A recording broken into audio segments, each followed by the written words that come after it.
আগে জমি 12 মিশে ফেলতো, এখন আর ফেলে না। এক এক জমিতে 4 ফসল জমি, সারের পরে সার। এই সার দিয়ে মাটির সক্ষমতা কমে যাচ্ছে। এতে যারা বিশেষজ্ঞ তারা বলে আমাদের এই দামোহদা, দর্শনা, জীবননগর, চুয়াডাঙ্গা যে জায়গায় বলেন না কেন, আমাদের এই অঞ্চলে 4 ফসলি জমি বেশি, খাটো আবাদ বেশি, ফলের বাগান বেশি, ফুলের বাগান বেশি, বাগান বেশি। এ কারণে সার লাগে বেশি, জমির সক্ষমতা কমে যাচ্ছে। আমরা সার 20 কেজির জায়গায় 100 কেজি ঝাড়ছি, ফলে আমাদের সার কমে যাচ্ছে। আমি এই আমাদের চাহিদার দিকে ভেবে কৃষি মন্ত্রণালয়ে গিয়ে আমি বললাম, যেই অঞ্চলে ডুবে যাচ্ছে সেই অঞ্চলে সারটা আমাদের দেন। ওই সারটা তো কালোবাজারে বিক্রি হচ্ছে, আমাদেরকে দেন।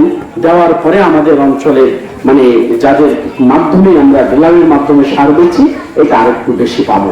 এই কাজটা করার জন্য আমি করে এসেছি, আপনারা দোয়া করবেন।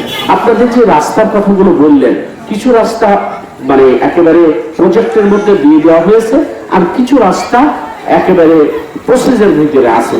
মানে একেবারে আপনাদের চাহিদা অনুযায়ী এই রাস্তা, এই গোরস্থান, এই মসজিদ, এই স্কুল, ভবন সবগুলো আমরা করবো ইনশাআল্লাহ। শুধুমাত্র আপনাদের মাথায় রাখতে হবে, একজনের চালের অভাব আর একজনের সোনো পাউডারের অভাব, দুটো অভাব এক জিনিস না। এক জিনিস না। তাহলে এটা বিবেচনা করি আমরা বরাদ্দ দেব, আমরা বরাদ্দ দিচ্ছি। শুধু এই কথাটুকু মনে রাখবেন, এই কথাটুকু আল্লাহর কাছে দোয়া করবেন। ভোটের আগে যেমন বলেছি, আমরা কোনো জিনিস একেবারে নয়ছয় করবো না, সেটা যেন আমরা শেষ দিন পর্যন্ত রক্ষা করতে পারি। মানুষের মনের এই ভালোবাসাগুলো যেন আমরা আদায় করতে পারি। সম্মানিত ভাই এবং বাবাজিরা, আপনারা দোয়া করেন। আপনাদের এই যে চাহিদার কথাগুলো আমাদের ভাই বলেছেন, সেই মুশারফ ভাইয়ের কথা ধরে আপনাদের এই রাস্তা, কিছু রাস্তা আমরা দিয়েছি আগেই বলেছি, আবার কিছু রাস্তা খুব তাড়াতাড়ি হয়ে যাবে। এই রাস্তা প্রসেস বড় করার ব্যাপারটাও আমাদের মাথায় আছে, হবে। এখন গোটা 2 আসনে কি কি পেয়েছেন এক দাগে একটু শুনে নেন। প্রথম কথা হচ্ছে, আপনারা দামোহদায় 2টা অ্যাম্বুলেন্স পেয়েছেন, জীবননগর 2টা অ্যাম্বুলেন্স পেয়েছেন।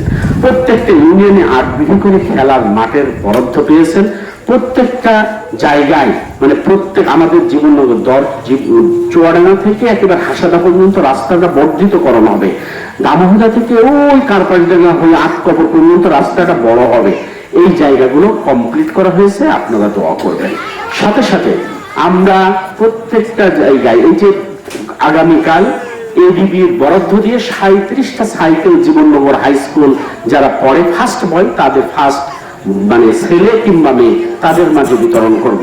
গতদিন আগে আপনারা দেখেছেন 44টা জীবন ইয়েতে আমরা চুয়াডাঙ্গা সদরে 4টে ইউনিয়নে করেছি।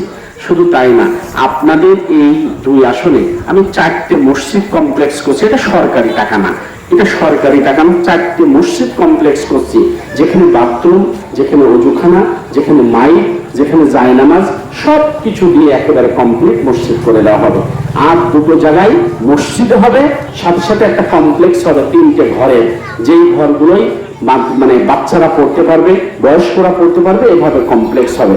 আপনাদের এই 3টে ইউনিয়ন ওই যে গোলটুপি তিতুদা দিয়ে 31টা কল পোতার কাজ চলছে, তার মধ্যে সাবমার্সিবল কলও আছে।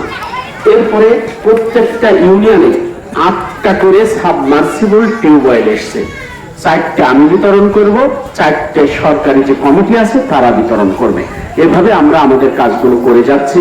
আপনার অভাব, আপনাদের অনটন আমাদের স্থানীয় দায়িত্বশীলদেরকে বললে আমরা সেটা পূরণ করার জন্য চেষ্টা করব। আবার বলছি, দোয়া করবেন দুনিয়াতে যেন পাপের বোঝা নিয়ে কবরে যেতে না হয়, দুনিয়াতে যেন কষ্টের বোঝা নিয়ে এই দুনিয়া ছেড়ে যেতে না হয়, লাঞ্ছিত হয়ে অপমানিত হয়ে যেন চলে না যেতে হয়। রাজনীতি আজকে যাদের ক্ষমতা ছিল তারা আজকে সব হাওয়ায় মিশে গেছে। এরকম রাজনীতির পথ পরিবর্তন হয়ে গেলে যেন আমাদের হাওয়ায় মিশে যেতে না হয়, তার দিকে লক্ষ্য রেখে আমরা যেন পথ চলতে পারি, এই দোয়া কামনা করে আমার কথা শেষ করলাম। আল্লাহ হাফেজ।